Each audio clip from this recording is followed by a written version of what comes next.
દિવસનું કામ છે. એમ છતાં કોઈકને 16મીએ કોઈ પ્રશ્ન આવી ગયો તો 17મીએ થઈ શકે. એટલા માટે 2 દિવસો રાખ્યા છે, 16 અને 17 માર્ચ. બાહ્ય મૂલ્યાંકન કાર તરીકે કોણ જશે? ટીપીઓ, આપણા કિરણ નિરીક્ષક છે, ડાયટ રાખ્યા છે અને બીઆરસી કોર્ડિનેટર. આમના સિવાયના કોઈ બાહ્ય મૂલ્યાંકન કાર તરીકે નથી. જે શાળાઓ છે જે પસંદ થઈ છે રેન્ડમલી અહીંયાથી પસંદ કરીને તાલુકા દીઠ 3 શાળાઓ અહીંયાથી આપી છે. એટલે કોઈ પણ એક જણે એક સ્કૂલમાં બીઆરસી જશે, એક સ્કૂલમાં ટીપીઓ જશે કે એડીઆઈ જશે, એક સ્કૂલમાં ડાયટ વ્યાખ્યાતા જશે.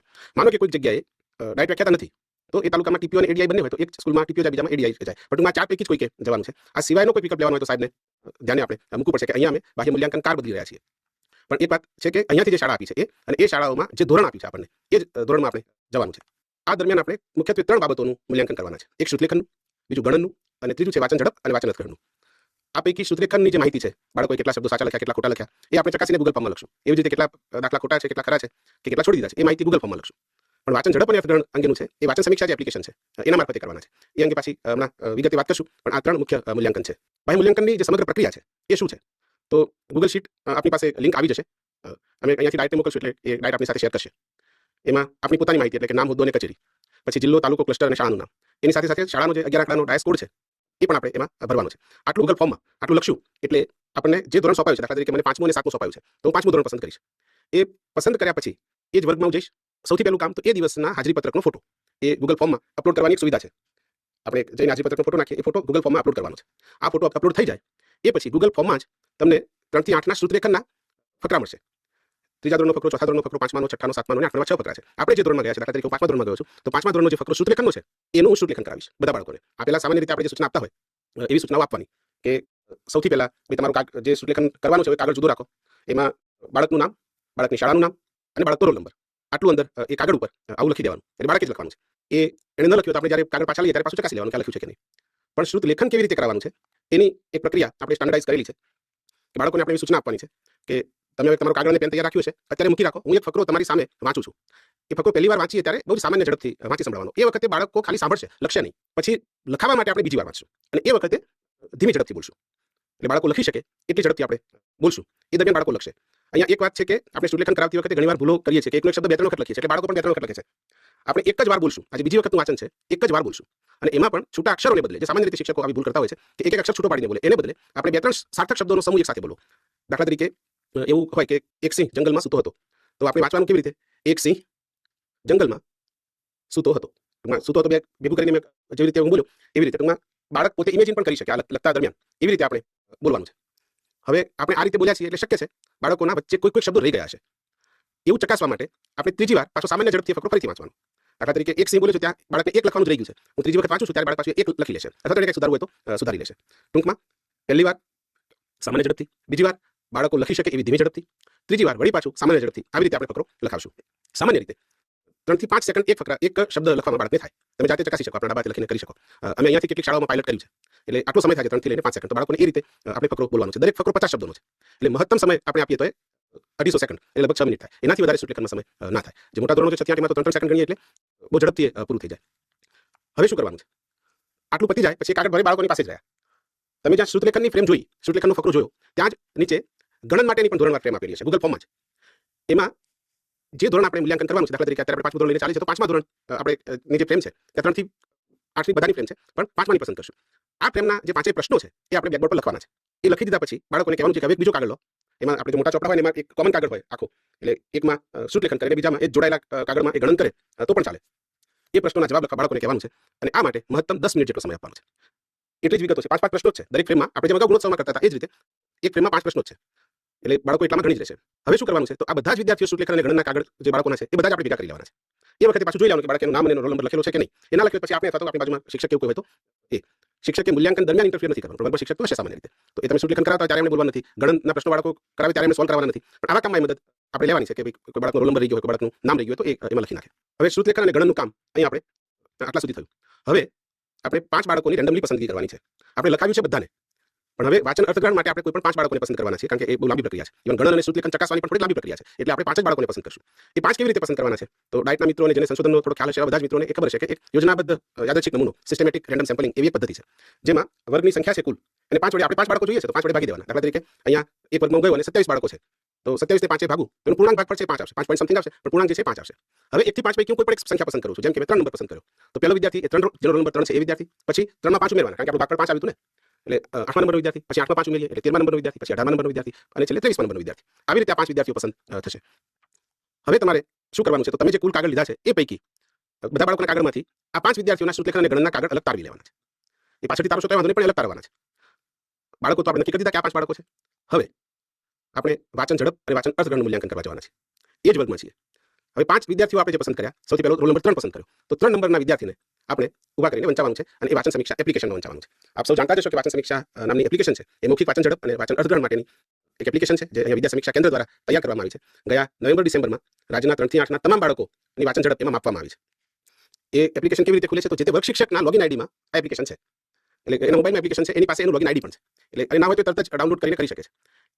શિક્ષકનું કોઈ સંજોગોમાં માનો કે શિક્ષક બદલાઈને આવે છે અથવા તો અત્યારે જ નવા મુકાયા છે ક્યાંકથી અથવા તો સંભવ એની ડિલીટ થઈ ગઈ છે, તો બે વિકલ્પ છે. કાં તો નવેસરથી ડાઉનલોડ કરવી અથવા સીઆરસી કોઓર્ડિનેટર છે એ ક્લસ્ટરના, એમના લોગિન આઈડીમાં પણ છે. તો એમના લોગિન આઈડીથી પણ તમે લોગિન કરી શકશો અને એ આપણે જે શાળા અને જે વર્ગ પસંદ કર્યો છે એ ધોરણ એમાંથી આવી જશે. બાળકને વંચાવવાનું શરૂ કરીએ એ પહેલા એપ્લિકેશનમાં જેવું આવશે કે પહેલા માઇક ટેસ્ટ કરી લો. માઇક ટેસ્ટનો મતલબ એવો છે કે બાળક મોબાઈલ પોતાની સામે આમ રાખીને વાંચવાનું છે. તો એ માઇક છે એમાં બાળકનો અવાજ બરાબર જઈ રહ્યો છે કે નહીં, એ માઇક ટેસ્ટ થઈ જશે તો મેસેજ આવી જશે. એટલે એ થઈ જાય એટલે પછી આપણે ધોરણ કે વર્ગ પસંદ કરવાનું છે. આપણે ધોરણ 5મું જ છે. હવે ત્યાં વર્ગ પસંદગી પણ છે. ત્યારે આપણે કોઈ એક શાળામાં એક કરતાં વધુ વર્ગો હોય તો પણ આપણી માર્ગદર્શિકામાં લખેલું છે રીતે એક જ વર્ગ અને એ પણ પહેલો વર્ગ. અ બ ક હોય તો અ પસંદ કરશું, એબીસી હોય તો એક વર્ગ પસંદ કરશું. ટૂંકમાં જે તે ધોરણનો પહેલો વર્ગ આપણે પસંદ કરશું. એ વર્ગ પસંદ કરશું ત્યારે એ એપ્લિકેશનમાં એ વર્ગના બધા વિદ્યાર્થીઓની યાદી જોવા મળશે. એટલે માનો કે હું 5મા ધોરણમાં ગયો છું, ત્યાં 27 વિદ્યાર્થીઓ છે, તો 27ની યાદી એક સાથે મને જોવા મળશે. એ પૈકી મારે રેન્ડમ પસંદ કરેલો પહેલો નંબર કયો વિદ્યાર્થી હતો? તો રોલ નંબર 3 હતો. તો એ 3 નંબરને પસંદ કરીશ એટલે એ ત્યાં ક્લિક કરીશ એ વિદ્યાર્થીના નામ પર. એ વખતે એક લોકેશન શેરનો ઓપ્શન આવે છે કે તમે આ વિદ્યાર્થીનું લોકેશન શેર કરો. એ એટલા માટે છે કે સામાન્ય રીતે એપ્લિકેશન ક્યાં વપરાય છે, શાળામાં કે ઘરે કે કેવી રીતે, એને માટે લોકેશન શેર કરવાનું એ અનિવાર્ય પગલું છે અને એમાં લોકેશન શેર આપણે કરવાનું છે. લોકેશન શેર થઈ જાય એટલે તમારી સામે જે પછી સ્ક્રીન આવે છે એમાં મૂલ્યાંકન શરૂ કરો એવું લખેલું આવશે સ્ક્રીનમાં, એટલે નીચેના ભાગમાં ત્યાં મૂલ્યાંકન શરૂ કરો ઉપર ક્લિક કરવાનું છે. એ ક્લિક કરશો એટલે એક ફકરો આવશે. એ ફકરો પેલો તમે લખાવેલો ફકરો નથી. હવે આ એના ધોરણના કોઈ પણ એક વિષયનો ફકરો છે. ધોરણ અનુરૂપ વાંચન લેખન ગણનો મતલબ એવો છે કે એ ફકરો ભાષાનો પણ હોઈ શકે, પર્યાવરણનો પણ હોઈ શકે, ગણિતનો પણ હોઈ શકે, ઉપરના ધોરણો છે ત્યાં સામાજિક વિજ્ઞાન કે વિજ્ઞાનનો પણ હોઈ શકે. એટલે આવો ફકરો આવશે. વિદ્યાર્થીએ એ ફકરો મોટેથી વાંચવાનો છે. માઇક ટેસ્ટ કર્યું હતું એને માટે વિદ્યાર્થી બોલે આ માઇક બરાબર પકડે. વિદ્યાર્થીએ આખો ફકરો વાંચવાનો છે. આ ફકરામાં શબ્દોની સંખ્યા નિયત નથી. એ ગમે તેટલા શબ્દો હોઈ શકે. કોઈકના 70 શબ્દો છે, કોઈકના 40 હશે, કોઈકના 70 હશે કે 80 હશે. પણ આ ફકરો પૂરો થાય, વિદ્યાર્થી આ વાંચન કરી લે એટલે સાચું આપણે જે સેવ કરીએ છીએ એ રીતે સાચવાનું જે ત્યાં આપેલું છે ત્યાં આપણે ક્લિક કરવાનું.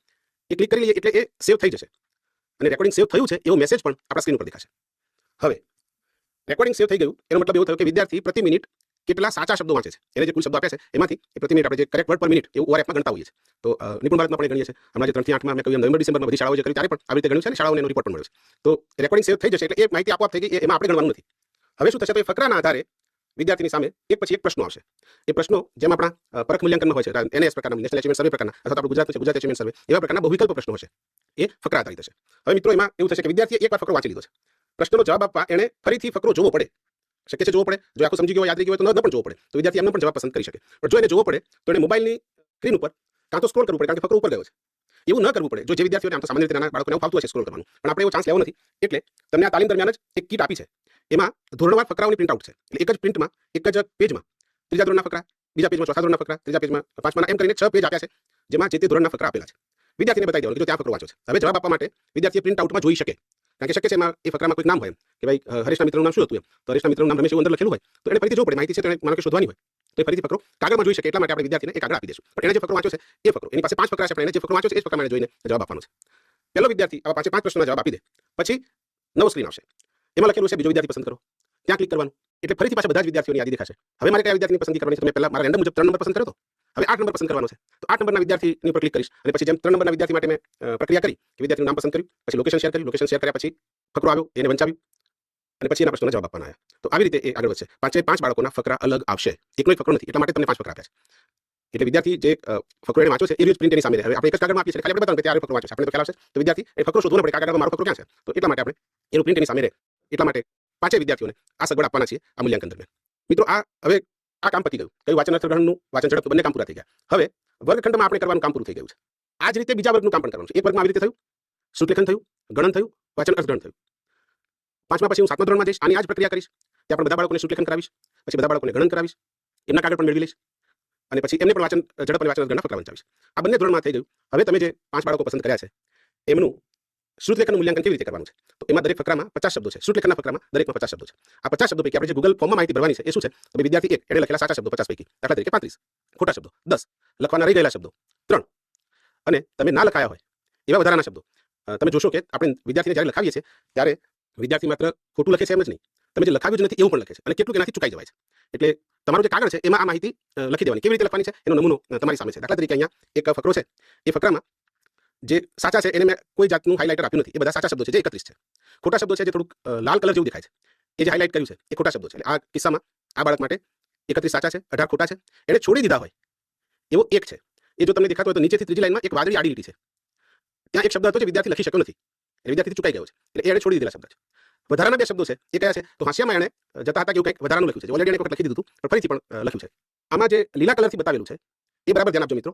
એ શબ્દો ભૂલ જ છે, ખોટા જ છે, એમ છતાં આપણે એને ખોટા ગણ્યા નથી. દાખલા તરીકે પહેલું જે છે એ 5મી લીટીમાં પહેલો શબ્દ કપડાની, એ કપડાની ઉપર અનુસ્વાર હતો પણ વિદ્યાર્થીએ લખ્યો નથી, આપણે એને ભૂલ નથી ગણી. પછી ખરીદતા હતા એવું બંને ઉપર અનુસ્વાર છે, આપણે એ ખોટું ગણ્યું નથી. શું કામ આવું કર્યું છે? કારણ કે કેટલીક વાર શ્રુતલેખન કરાવીએ ત્યારે શ્રુતલેખન કરાવનારના ઉચ્ચાર એટલા દીર્ઘ અને આપણા શું કહેવાય દીર્ઘ ઈ, દીર્ઘ ઉ, રસ્વ ઈ આને સ્પષ્ટતાથી આપી શકે એવા હોતા નથી. એવી જ રીતે દાખલા તરીકે જે મંદ અનુસ્વારો છે કપડામાં, એ જે અનુસ્વાર છે તે મંદ અનુસ્વાર છે, એ બરાબર ખ્યાલ ના આવે. પણ માનો કે અંબાજી હોય તો એ તો તીવ્ર અનુસ્વાર છે, એની તો ખબર પડી જ જોઈએ. એ તો એ રીતસર આપણને સંભળાય છે, તો એવો શબ્દ તો આપણે ખોટું આપવાનું. પણ આવું હોય જ્યાં આવા મંદ અનુસ્વાર હોય કે રસ્વ દીર્ઘની સામાન્ય ભૂલ હોય તો એને ખોટા ગણતા નથી. બીજું એક ઉદાહરણ જોઈએ મિત્રો. આ ફકરો આ 24 રોલ નંબર વાળા વિદ્યાર્થીએ કર્યો છે. હવે એને શ્રુતલેખનમાં શું કર્યું છે કશી ખબર પડે. આવું ફકરામાં આવું કશું હતું નહીં, એટલે ત્યાં બધું લાલ કરીને લખી દીધું કે એના સાચા 0 છે અને ખોટા 50 છે. કારણ કે બિલકુલ ખોટું, જેમાં કશું વાચ્ય નથી. એમ 8મા ધોરણના કેવા બાળકે લખેલું છે, પણ એક શક્ય છે એ નહીં સમજતો હોય અથવા તો કોઈ પ્રકારની દિવ્યાંગતા હશે કે ગમે તેમ. પણ આવું હોય ત્યારે આપણે મૂલ્યાંકનકાર તરીકે અત્યંત તટસ્થતાથી કરવાનું છે. ગણનમાં શું કરવાનું છે? તો ગણનમાં 5 પ્રશ્નો આપ્યા છે. એમાં એને સાચા કેટલા જવાબ આપ્યા, ખોટા કેટલા આપ્યા અને વિદ્યાર્થીઓ કેટલા પ્રશ્નો સાવ છોડી દે છે. તો એવા છોડી દીધેલા પ્રશ્નોની સંખ્યા, એ માત્ર 3 સંખ્યા આપણે લખવાની છે. આપણે વિદ્યાર્થીના કાગળ ઉપર જ લખશું. જેમ અગાઉ લખ્યું કે આટલા સાચા, આટલા ખોટા, આટલા છોડી દીધેલા, આટલા વધારાના. તમારે હાઇલાઇટ કરવાની જરૂર નથી. હાઇલાઇટ કરવું હોય તો કરજો અથવા તો નીચે લીટી કરી દેજો તો તમને ગણતરીની ખબર પડે. પણ આવું કરી રાખીએ તો પાછળથી ગૂગલ ફોર્મમાં આપણે માહિતી સારી રીતે ભરી શકીએ. એક ચેક કરતા જશું ને ગૂગલમાં કરવા જશું તો બહુ સરળતા નહીં રહે. એટલે પહેલે 5 કાગળનું કરી દઈએ, પછી શાંતિથી ગૂગલ ફોર્મમાં આપણે ભરશું.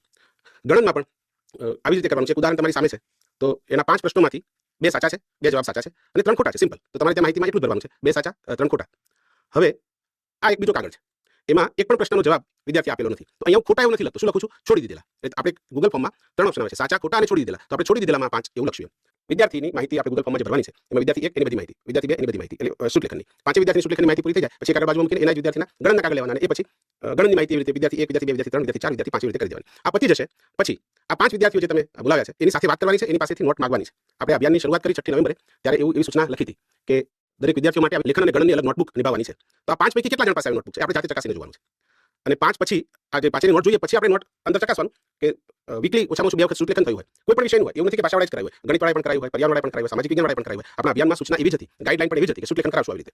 તો એ વીકલી 2 વખત કેટલા બાળકોએ કર્યું છે? સ્વતંત્ર લેખન આપણે અદરવાઇઝ આમાં મૂલ્યાંકન કરતા નથી, પણ અહીંયા જોઈએ છે કે ઓછામાં ઓછું 2 વાર સ્વતંત્ર લેખન કર્યું હોય એવું કેટલા વિદ્યાર્થીઓની નોટમાં છે. અને એવી રીતે ગણન છે એ કેટલા વિદ્યાર્થીઓમાં થયું છે. અને આ 5 પૈકી કેટલા વિદ્યાર્થીઓની નોટબુક શિક્ષક દ્વારા ચકાસી અને સુધારા સૂચવવામાં આવે છે. માત્ર ચકાસી હોય, સુધારા ન સૂચવ્યા હોય તો એ આપણે નેગેટિવ ઇન્ફોર્મેશન ગણશું. એટલે માનો કે 5 પૈકી 4ની એવી છે કે જેમાં સુધારા પણ સૂચવ્યા છે, પણ એક એવી છે કે જેમાં ખાલી ખોટું કર્યું છે અથવા તો ચકાસી છે એની સહી કરી છે પણ કોઈ સુધારા કે એવું સૂચવ્યું નથી જે કરવાના પણ હતા. તો આપણે 4 અને 1 એવી રીતે એને કન્સિડર કરીશું. એટલે કેટલા સૂચવવામાં આવે છે? તો 4 જણના. તો મિત્રો આ માહિતી પણ આપણે ગૂગલ ફોર્મમાં જ ભરવાની છે. હવે આ માહિતી આપણે ગૂગલ ફોર્મમાં ભરી દીધી. સામાન્ય રીતે શાળા છોડતા પહેલા આ ગૂગલ ફોર્મનું કામ આપણે પૂરું કરશું. જો કોઈ શાળામાં નેટવર્કનો પ્રશ્ન આવે તો પછી ગૂગલ ફોર્મ આપણા ઘરે આવીને આપણી કચેરીમાં આવીને આપણે ભરી શકીએ. પણ સેમ ડે ભરાઈ જાય. અહીંયાથી મોનિટરિંગ અલબત્ત થશે કે ગૂગલ ફોર્મની માહિતી છે એટલે અહીંયાથી પણ જોવા છે કે કોની બાકી છે, કોની આવી ગઈ છે. તો પણ ગૂગલ ફોર્મ એ તાત્કાલિક આપણે ભરી દેવાનું છે. હવે જે તમે કાગળ ચકાસ્યા છે એને ધોરણ દીઠ કવરમાં, મતલબ 2 કવર ડાયટમાંથી આપણે 2 કવર મળશે. એમાં એક કવરમાં એક ધોરણના કાગળ, બીજા કવરમાં બીજા ધોરણના કાગળ. એક કવરમાં શ્રુતલેખન અને ગણનના બંનેના કાગળ છે અને પેલા પણ બીજા ધોરણના શ્રુતલેખન અને ગણનના કાગળ છે. અહીંયા મિત્રો એક ખાલી સુધારો છે. અહીંયા જે લખ્યું છે અને ગાઈડલાઈનમાં લખ્યું છે, અહીંયા લખ્યું છે કે 5 બાળકોના કવરમાં જમા કરાવવાના. પણ હવે અત્યારની એક સૂચના એવી છે કે નહીં, 25 બાળકો હોય તો 25 ના મૂકવાના. જે 5ના તમે ચેક કર્યા છે તે ઉપર રાખવાના. એટલા માટે કે કોઈ જગ્યાએ સેમ્પલિંગમાં કે એમાં કંઈક ગડબડ થઈ હોય કે સામાન્ય હ્યુમન એરર થઈ હોય તો ત્યાં ઓલ્ટર કરીને એક આગળ અહીંયા અમે ચકાસી શકીએ અને પછી એ રીતે ડેટાનું એનાલિસિસ થાય. એક પ્રશ્ન ખાલી સેમ્પલિંગ બાબતે એવો છે જે ધ્યાનથી સાંભળજો કે અગાઉ વાત કરી તેમ 5મા ધોરણમાં મેં રોલ નંબર 3, 8, 13, 18 અને 23 એ બાળકોને પસંદ કર્યા. હવે માનો કે 18 નંબરનો બાળક ગેરહાજર છે તો શું કરવાનું? તો 18 ને બદલે 19 લેવાનું. એ હાજર હોય તો, એ ન હોય તો 20 લેવાનું, પણ પછી તો 23માં તો લેવાનું જ. એટલે જે બાળક ગેરહાજર હોય, તમે પસંદ કર્યા પૈકી ગેરહાજર હોય એના તરત નંબર લેવાનો, બધાનો ઇન્ટરવલ નહીં કરવાનો. એમ હવે ફરીથી પાછું એટલે માનો કે 18 નંબર ગેરહાજર 19 લીધો તો 19 પછી 24 નહીં લેવાનું, એ તો 23 જ રાખવાનું. એટલે આટલું કરવાનું છે. બધા જ કાગળ બંને કવરમાં એક ધોરણ 5નું કવર, એક ધોરણ 7નું કવર, જે વર્ગો પડાવે. કોઈ નાની શાળા તમને પડાવી હશે તો એમાં 3જું અને 4થું બે હશે તો 4થું અને 5મું હશે, 5મું અને 6થું હશે. તો બંને ધોરણના 2 કવર છે. એક કવર ઉપર તમારું નામ, હોદ્દો, તમે જે ધોરણનું મૂલ્યાંકન કર્યું છે, કારણ કે ધોરણવાર કવર છે, એ ધોરણ અને શાળાનું નામ અને ડાયસ કોડ ક્લસ્ટર તાલુકો અને જિલ્લો એટલું નામ એની ઉપર લખી દેવાનું, જેથી કરીને અહીંયા ડેટા આવી ગયા પછી અમને કંઈક થોડીક પ્રોબ્લેમ લાગે કે આ ડેટામાં કંઈક ડિસ્ક્રિપન્સી છે તો સીધું એ જ કવર ખોલીને પાછો ડેટાને અમે ક્લીન કરી શકીએ બીજો કાગળ પેલો કરીને. મિત્રો અહીંયા એક બીજી અમારે વાત કરવી છે કે આ બધા જ બાળકોનું અગાઉ વાંચન ગ્રહણનું મૂલ્યાંકન થયું છે, એટલે બધા બાળકોનો જે અવાજ છે એ આ ઓળખે છે, જે એપ્લિકેશન છે બાળકોનો અવાજ ઓળખે છે. કેટલાક કિસ્સાઓમાં ભૂતકાળમાં એવું થયું છે કે એક બાળકને બદલે બીજા બાળકે વાંચી લીધું છે. સામાન્ય રીતે આ એપ્લિકેશન ફરીથી જ્યારે એના બાળકના લોગિન પેલા નંબર ઉપર વંચાવીએ તો એ ના પડે કે આ તમારો અવાજ નથી. એ અત્યારે આપણે એ ફેસિલિટી બંધ કરી છે. અત્યારે આ બાળકો તમે જેને વંચાવશો, માનો કે એ બાળકો પૈકી કોઈક એક બાળક હરેશ નામનું બાળક એવું છે જેનું એ ગેરહાજર હતું અને તો પણ બીજા બાળક પાસે શિક્ષકે વંચાવી લીધું હોય, તો શું તો હવે હરેશનો અવાજ જ્યારે આવશે ત્યારે ના પાડશે, કારણ કે તો એ વખતે રમેશે વાંચેલું છે ને કે હરેશનો અવાજ નથી. પણ અત્યારે એ સુવિધા આપણે બંધ એટલા માટે કરી છે કે એ બાળક હરેશ આજે હાજર છે તો આજે હરેશે જ વાંચવાનું છે, અને અત્યારે જે વાંચ્યું છે એ જ એનો જે અવાજ છે એ આ અપડેટ કરીને ફાઇનલ કરશે. એટલે આપણા મૂલ્યાંકનમાં આપણે પૂરી કાળજી રાખીએ, જેવી રીતે શ્રુતલેખન અને ગણનમાં કેવી રીતે જોવાયું છે એ આપણે જો એવી કાળજી પણ રાખીએ, સેમ્પલ પસંદગીમાં કાળજી રાખીએ, ગૂગલ ફોર્મ ભરવામાં કાળજી રાખીએ અને મૂલ્યાંકનમાં જે તટસ્થતા અપેક્ષિત હોય છે એવી તટસ્થતા પણ રાખીએ. આપ સૌનો ખૂબ ખૂબ આભાર. ધોરણ અનુરૂપ વાંચન લેખન ગણન સંદર્ભે બાહ્ય મૂલ્યાંકન સંદર્ભે આદરણીય ડોક્ટર હર્ષભાઈ ચૌધરી દ્વારા ખૂબ સરસ માઇક્રો પ્લાનિંગ સાથે આપણને માર્ગદર્શન આપ્યું.